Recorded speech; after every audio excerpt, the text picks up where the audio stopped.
somebody, but I will go ahead because we do have a schedule that I'd like to adhere to. So, welcome to Scandinavia House and to our opening day celebration of A Time for Everything, 25 years of contemporary art at Scandinavia House.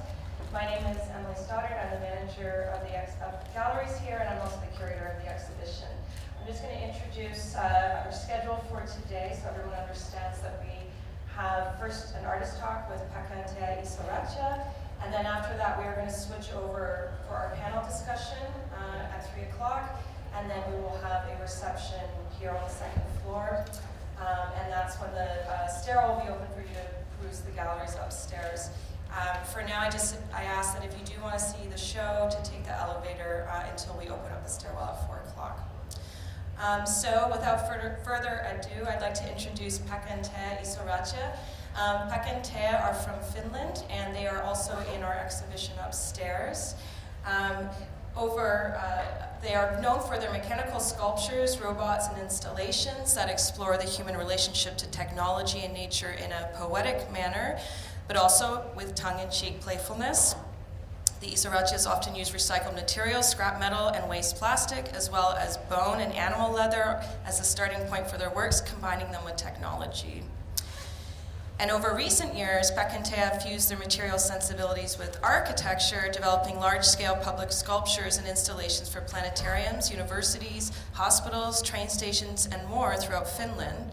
So today, Pekka and Teija will talk a little bit about the piece in the show upstairs called Love Gear, but also about their other current projects that they have happening in Finland currently.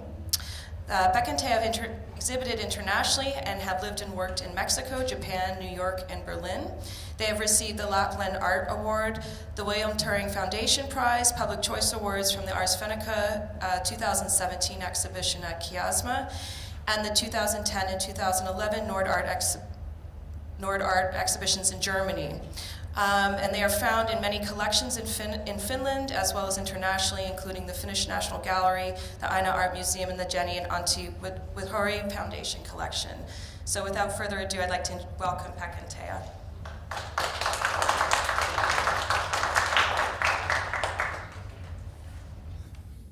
Thank you so much, Emily. Thank you, Emily. And thank you, Scandinavian House, for this event and the exhibition. We are really glad to be part of these events. Yes, we were in New York. Was it 6 years ago? First time and second time. Yeah, we've been 2 years working in here, 17 and 18. Okay, it's more than 6 or 5, but we came to know Emily and Scandinavia House through ISCP residency here in New York, where we stayed like 6 months. And after that we have cooperated many times, and now with this exhibition it's very, very lovely to be here. Yes. And if we introduce something about our working method first, so we always work together as a tandem, so it's one bicycle and 2-person biking. Okay, yes, it has been like during the years, like it's been 20 years now we have been working this way together, that we don't never do own separate works. And when time goes and passes by, I start to think like that it's kind of like most important thing what we do is the cooperation, because world is getting more and more trapped with individualism. And there is traps in individualism, like a front camera and social media and these like things. Sometimes I feel like it's like kind of like attacked. Individual has been attacked very heavily by the new technologies and this, and that we have this dialogue like in such a deep level as a creating kind of like very like kind of poetic way the art. So we try to have a deep how do you say, like contact. Basically, it means that we don't have like that you do this part and I do this part and then but we can do whatever part. And since we have a kid, he's already 10 years now, but when he was a small baby, we were like, I start in the morning and do the work in some point, and I don't say anything to Pekka, and Pekka goes there and continues the same work, and we don't even need to like have the guidance that it's like allowed it. We have both as much rights for the work. Yeah, and sometimes we say that we have a like very much rights to modify each other's psyches as well. We used to do when we were younger and getting to do these things. Like we used to do like a lot of like hypnosis with each others. Like yeah, that's true. That's true. And like this kind of like constantly we are doing like psychoanalysis to each other's with the dreams of each other's dreams. We go deep into our childhood memories. We have a very long common memory line because we are neighbors by born. So we know each other from 5 years old. So we know all the same teachers, the doctors, and so when we are talking about these people, so memory is really common for them. So that's why I even feel that if I would try to make an art piece of my own, like without Teija, that wouldn't be still like mine, because like half of my thinking is like already written in the other side and modified the basic of the thinking with this long-term dialogue what we have. Yes. Maybe that was the good introduction of that part, and we can show you now first from some works we did before. We try to show just works that we did after we were here last time, which was like 6 years ago. Yes. And to start from the love gear, so we had a model for the love gear like upstairs. It's like 1.5 meter tall, but it's a model for the longer one. Maybe we show the video from here. Yes. So it was Aalto University commissioned us this work, and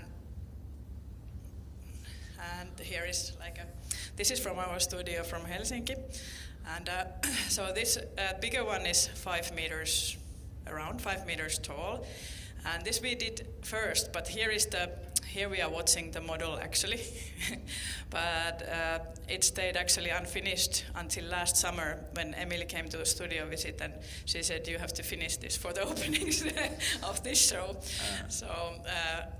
The schedule was, sometimes it's tight for the public art pieces.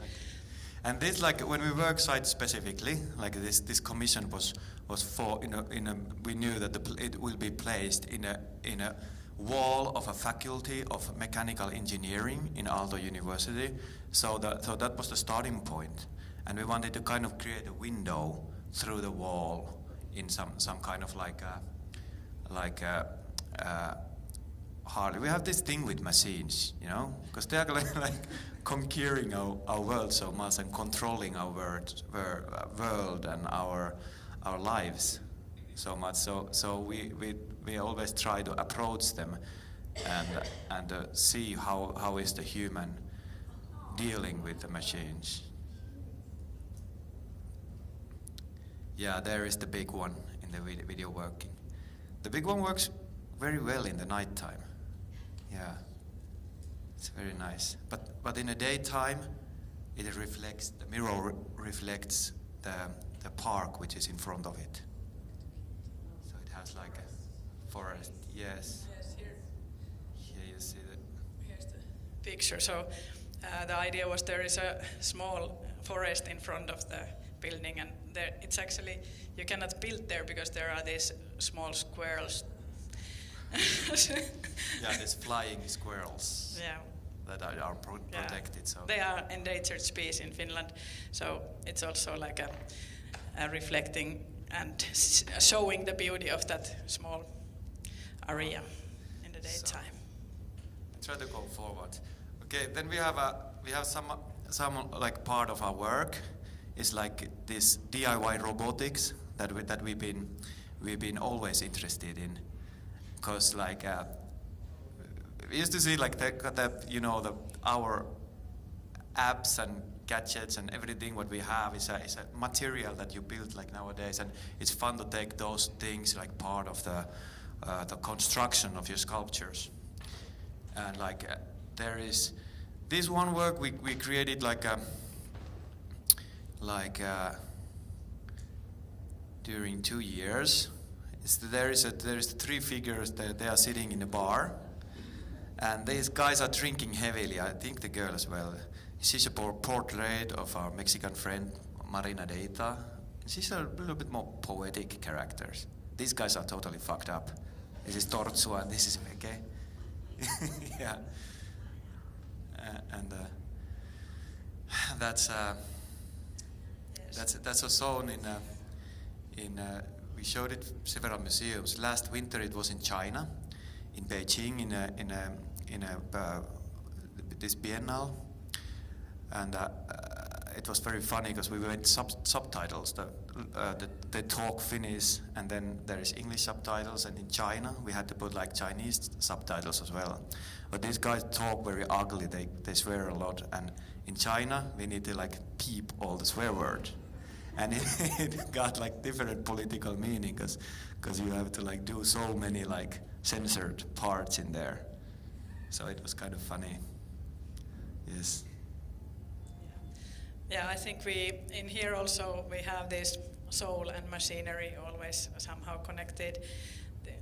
And that we were thinking like, it's also the nostalgia for the previous generation of artists who had the possibility to create and be drunk and live a little bit more different kind of expectations. And our world, especially this time, it was pandemic times, I think, when we were doing it, and all the bars seems to be like some history even, and that there are only these robots left who have time to sit there and hang. Yes, maybe we go forward from this. Yeah, it was also time like we kind of like stopped drinking ourselves. And it was fun to reflect like those like feelings with we went 2 years very sober, and these are part of that. This one is a separate thing. It continues with the same theme, but it's more like a literature oriented piece. There is a Californian author, Charles Bukowski, and we made his portrait. And we love to use this ceramic because it's so fragile with a moving as a robot. So we did like raku ceramic in this one as well. And then the stomach we made from this bottle, and it has this kind of like liquid circulation that it fills his pint from this draft and drinks it, and in the end he pees in that pocket in there. It also feeds, there is a little plant in his stomach, and the beer feeds that plant as well. So there is some kind of ecosystem in him. It has also some books, like a collection of 10 books of Charles Bukowski in the memory, and you can ask him a question and he answers with the quotes of Charles Bukowski books. Yeah. But it's also the conversation is a little bit mad, but it's also how it should be. Talk about the coding for the maps and response. Oh yeah. So it's interactive when you go to talk to him, and he listens, and he grabs some word and finds like the similar kind of word from the Charles Bukowski literature, and answer like the lines that like he used with the same word. So it kind of makes the conversation like kind of like that it's quite there. You're talking about the same subject, but a little bit weird way. We also thought like about this that in some point they start to like do this for reals, like making replicas of like death poets or whatever, and try to bring them alive. You know, that kind of things are happening. They're stealing like people's rights for their own voice and own faces and you know these things. So it's a little bit like attached to that kind of development in the immortalness, which is also part of artist ambition always. So it has.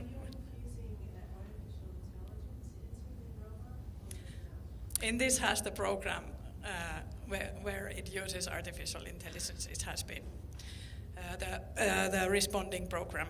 It is, yes. Yeah, we made it with the help of it, but if you hold an AI in a lifetime or real time connection online, then you need to have like it's very well protected, the rights. So you cannot do it without permission, and then probably you would need to like make kind of good deal with some. Maybe in the next piece we would do it somehow real time with some twist. AI-based program. So. So we can go back to public art. Maybe the point, the connection here is ceramic.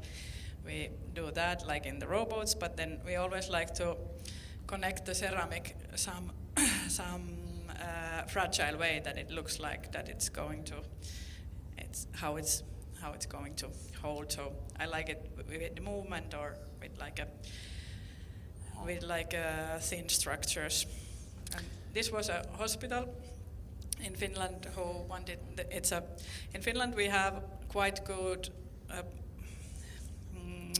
public art ideology that all the hospitals and public constructions should use 1 or 2% in art when they build new buildings or when renovating new buildings, and that gives lots of work for artists in Finland. I think it's been going on 10 years, and it's more and more like understood that it's good project. So, yes. So this work has an idea that when these damselflies they turn from the larva to the real like a fly, like a dragonfly, damselfly. It peels up from the old body and leaves the old body, the exuvia, empty behind. So we did the other part from the glass, and the other part, like we had this possibility. We have always wanted to like use the Tiffany glass, and we learned the techniques of doing this in the same time, and then build it. And like the robotics, this is like something like we always want to do is like to learn new challenges with the new techniques. And with the glass studio is very very fun to work with some of the this old glass master Kari who will Alakoski who we are working sometimes. Here we do the legs for the bugs from glass, and it's always like there is no certain technique to make some sculpture out of glass, and it's always like really intuitive and like because it's so fast work but also dangerous that it burns. So here we make a plan together with the glass masters, and then like okay, this should work maybe this way, and like banding these legs, like we got the idea, okay, we do these screws in this, and that's the way to bend it, and what next, and yeah. We don't have the other one here. Here is also Kari Alakoski in fire. He's really master. He has been working for Iittala glass factory many years, and also for the famous international artists. So this we made the mold out of like it's a certain kind of tree. I don't know the word in English for tervaleppä, but it's the one we use. And then like this guy gets almost like fainted because it's so many smoke, and he has to stand in a chair. Or it's tired, blowing in the. Yes. So that. Is it heavy also? Yeah, that weighs like maybe 10 kilos at least. Yeah, glass is made out of stone, so it has same face. Like sand, yeah. Yeah. Yeah, it is. I tried to say him like, let's use some kind of stair. No, this is good. Like, let's just.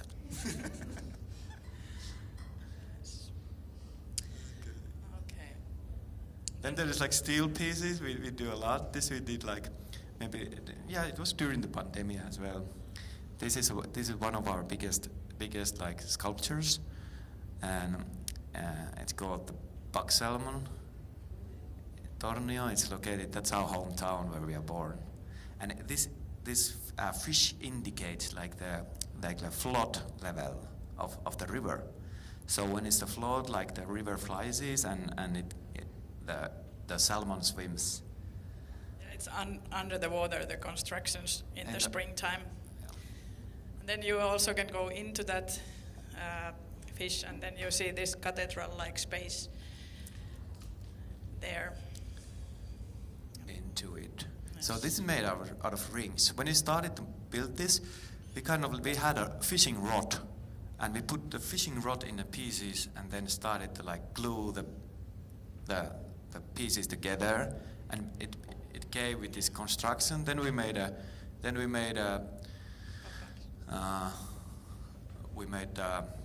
small like a model, like welded like steel rings, and then the big one we needed to like figure it out like how we do it. So we made this mold, like bigger mold, like this, from the plywood, and then we could start to like press like some rings on top of it, and then. Yeah, funny thing in the big sculpting is also that you have to invent how to build it, because there is no way. They are always so different structures than normally building uses. So that's the funniest like thing. Also, I'm super proud of this invention, this mold we made. That. Yeah. This we were building also in our own studio.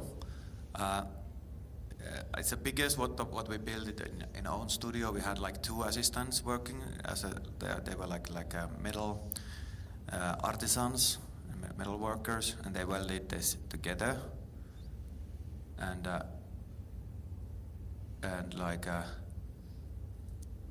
sometimes like, but it's kind of like heavy process if you take all this like for your own concern. Like then you have to be responsible also about the things that it will hold and last. Yes. Yeah. There was a tire in this studio. There was a tire storage, and just when we were in the finishing it, the landlord called like, "Oh, it's not allowed to weld there because there is this tire storage." Well, it's almost done. We have to weld 2 days anymore, but all kind of things happens. Yes. Yeah. How are you coming together? By welding. Yeah, and it also makes the structure, because everyone are together, and then there are some add parts between, so it doesn't have like other containing structures. It's only that the rings comes together and keeps it in a shape. Yes, and there we are. Parts inside. Yes, there it shows how you can enter.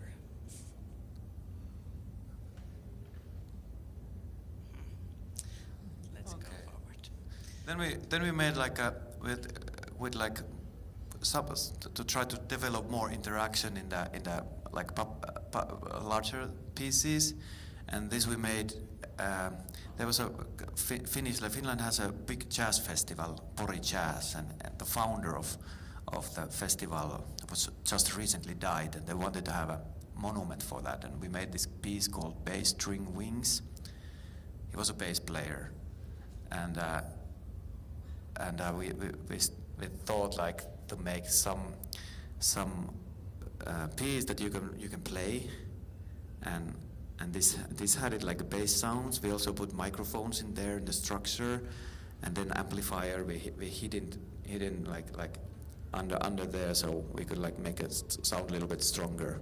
So it basically have like a very low frequency sounds, and you can, or the audience go up there and they can test it and try and play it.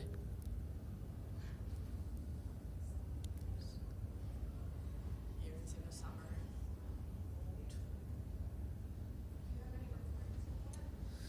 Yeah, we have, but unfortunately we don't have the sound on now. Yeah, we could show on YouTube.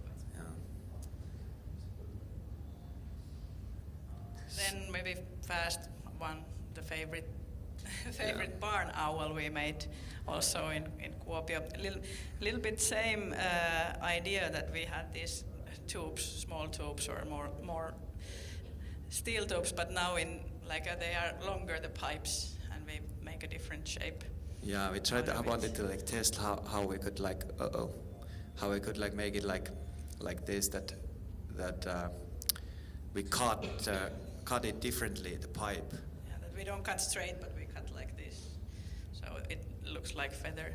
This, even the other one was in the fishing rod, so this came actually from these things what are growing in the seashore. What are they, like this wheat what is growing there? So we cut it those things, and we're like, all the time we do always little model and like something about paper or tubes or something like that, and it's easy to glue and change. Yeah. Yes, these all are permanent. This is like stainless steel, and it's really permanent if they don't take it. Yes, Yeah, it's yes. Also, this is in the front of schoolyard, and like it's also part of this that they renovated the school, and then they wanted to use the 1% for art. And it's designed there. You can see the yellow building behind is the school in Kuopio. Yes. Now we can. So we have two more projects still, but they are like our most recent projects. Do you have a picture of the owl when he's winking, his eye closes? Oh, not in this one. I have. So the other eye is a little bit working. You can pull like from the rope under it. It's a little game for the kids when they have a break. They can go down there and pull the string, and then it like winks.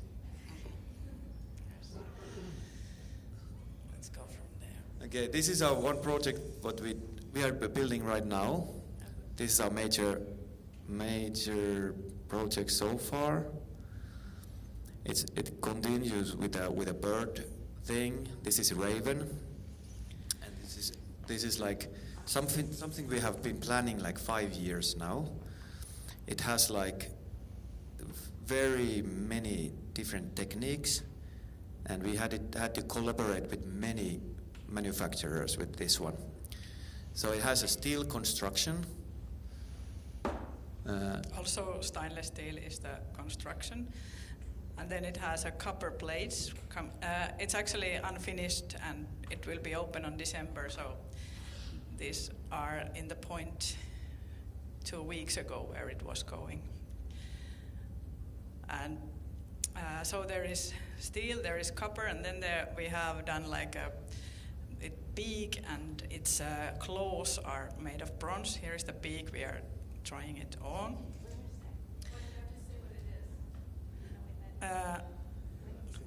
What it is? What do you mean?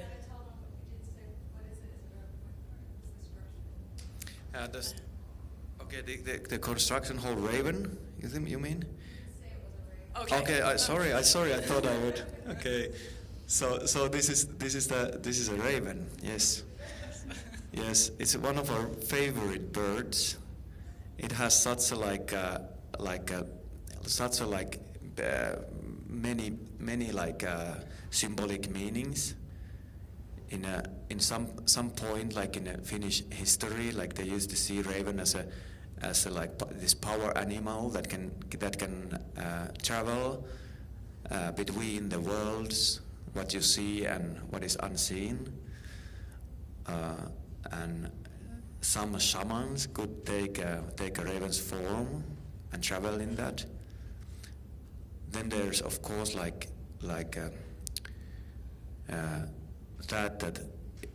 biological facts about raven. Like we met our first talking raven in Lapland in one zoo. We went there in very early morning. We sneaked in and there was this raven who came to talk with us. It was very weird. He had this man voice, like lower man voice. He said like hello, and his name was Jaska, and he was making these talks. But they say that the ravens can remember their partner forever, and if the partner dies, they really grieve from that, and like many times they don't even like take care anymore. Like they stay as a widows in a society of raven. Sometimes, yeah, and it can count numbers very much, and find like they say that it's a like some large primates that ravens are as intelligent animals. And also the shape of bird came because this also was a really special public art project that the curator wanted us to be in the team already when they started planning the how to make the tiling and how to make the water pipes and everything. So we were in part there from the beginning, and it was the idea that art is integrated.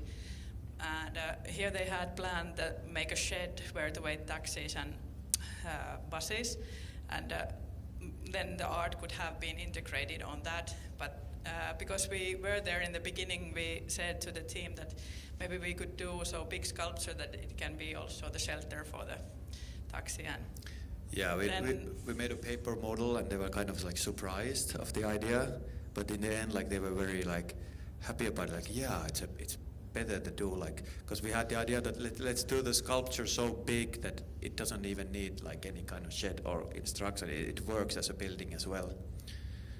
So that was start. Here is the like the nail. Yes, nails are casted bronze, and here we are tuning the color for them. This is kind of a point where it was left when we will have openings of this piece like in December, early December. Now there's sounds.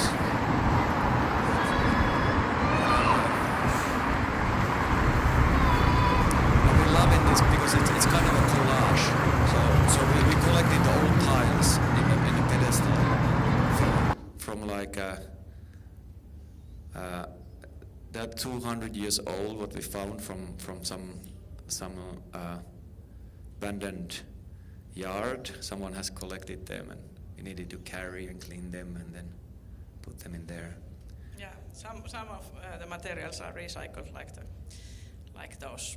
And we were making eye. We thought to make a robot eye for the raven, that it can a little bit like search and then blink the eye. And we like counted it should be something like 31 centimeters, and they said that we don't have. Like, let me try. Okay, this is 31. This globe, we put it here, and then we saw like we're gonna use that one. Yeah, the eye will be globe, and we like that because it's all about scales.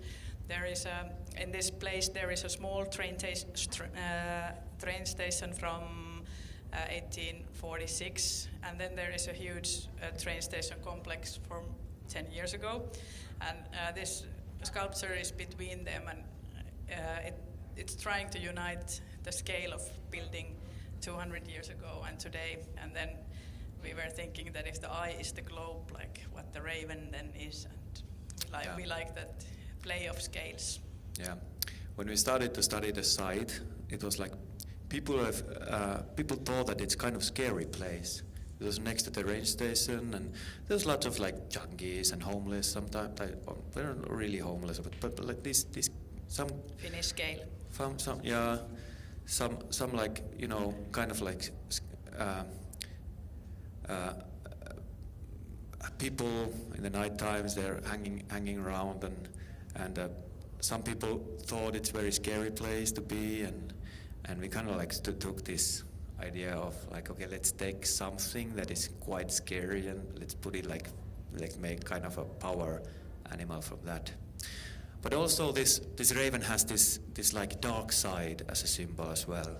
Sometimes ravens go before armies and or sicknesses and things, and it's been kind of sad that when we started to work with this like 5 years ago, like it was no pandemic yet, you know, and world was kind of peaceful place compared to now, and like somehow it's a reflection of these days, and that's what we always think, like the art and the public art, what we do for a long time, like this is supposed to be like 200 years there where we build now, so it's kind of an image of these days. And that's why building these big things like is always like something that you want to say about the feeling of this place. You know, next to this is a museum of Vantaa, and we also thought about this thing very much by building it, that it's kind of an end of times of human history. You know, Edgar Allan Poe's Raven says, "Nevermore," and we live in the days that people stop writing our history. From this year on, the most of the text that is written is written by machines and read by machines. People only get like references, and like the history, writing the history will change.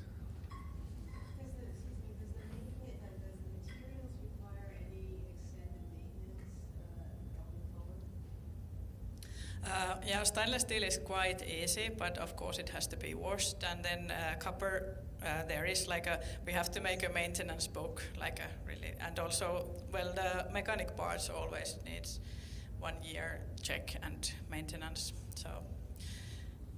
So when we're building this, it's very important to always to make the maintenance book out of it, so that the owner knows like which are the acts that you need to do with it, how to concern the copper, how to concern the bronze parts, how to concern the steel, and what to do with the eye, how to change the light in there, inside it, and yeah. I see when you started, the type of work you did was much smaller things, big in scope, and now you're doing these very large pieces. Did you have to have like mechanical engineers, or how were you able to build these structures? Like you have to have some physics, or I'm not sure. Here's my question. Yeah.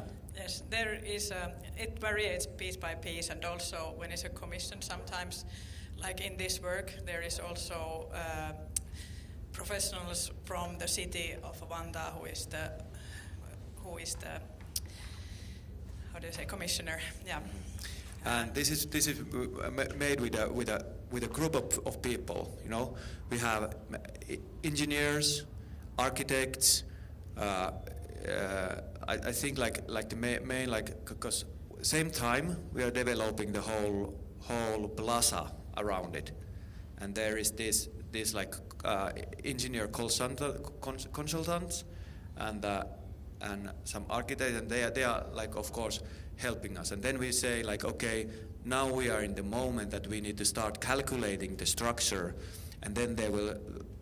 We have to find an engineer who can make because it has to do the wind and the snow. It has to carry the snow, and then the forces that are pressed at that, like there are like several different types, and that's why it's very important to have these this calculation, and also for our protection, because like that then we don't have to like the responsibility is for someone else, and that's why we always have to think as an artist that we have to have enough professionals like cooperating with us, that we don't have to carry the responsibility if something will happen. Like, yes. Just out of curiosity, why not aluminum instead of copper? Sorry. Why use copper instead of aluminum? Because of the color. Because of the color, the green color. Oh, you want it to be green? Yes. Yeah. Yes. Yeah. I was gonna say, let's make this with aluminum.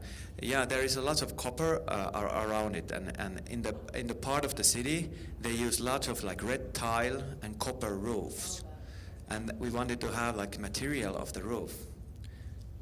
The same, also the tile, the red tile, and then the green copper. Even though. Would any of your ideas ever work if you couldn't get the structural engineering the way, the safe way that you need them to? Like you come up with an idea that fits, and the architects and you say, well, this is really cool. No, it doesn't go quite like that. It's like we make the model like from paper and everything, and then we start to develop it also together, and not early enough to make it like a. And when there is an engineer and engineer said that okay, this is not gonna work, then we say like okay, how we can make it work, and let's start to figure it out. And we talk about idea, how the structure would like work, and then we make other sketch. And if he said like this is still not gonna work, then we make another, but we don't let it to other people's hands, because then they can make like formal shortcuts, and it's gonna turn out something else. So we have to like make it again and again, and like this raven, I think we have drawn all the pipes and all the tubes like maybe 5 times already. Like Yes, and then had meetings, I think 200 hours with the Teams meetings then. So this particular piece was almost 100 people has been involved in the process. Then we show one more piece that we did. Do we have time? Okay. Quickly, last piece. It's really much different though. And that's what we like. We get really, when we are working with steel, for example, then we are really like hating it for a while. Everything is so dusty and dirty. Why we do this? We have to do something else. And this was textile work. And it's also another hospital, main aula. And it was a competition, and we had this idea that we collect these small crochets from people, and they can give it to us, and then we combine it to the shape. And this is called baby whale. Is a size of a real size like this hunchback whale baby.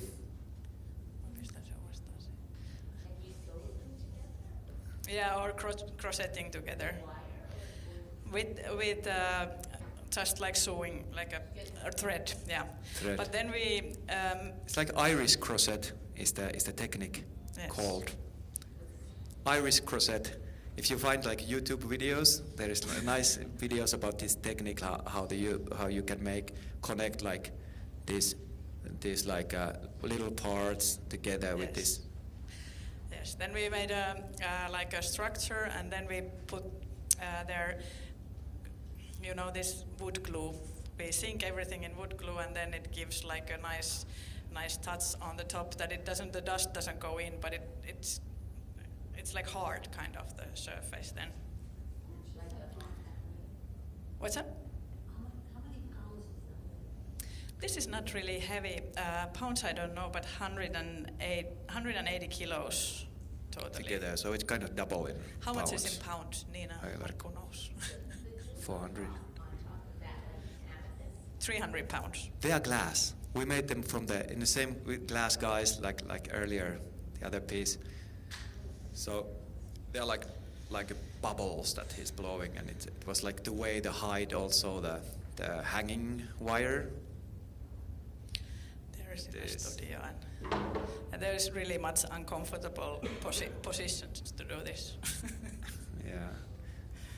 But it was lovely how the people, we informed the users of this area to the hospital that whoever wants to like take a part by like by sewing or sewing, yeah, and many people like contact us and send material. Yes, and especially these old ones from their like relatives or something that you don't anymore use, but you don't want to throw them away also. So yeah, we got really, there is how, yeah, it was difficult to do because cats loved to hang on top of those. Okay, is this yes, the last? This is the last one, yes. Okay.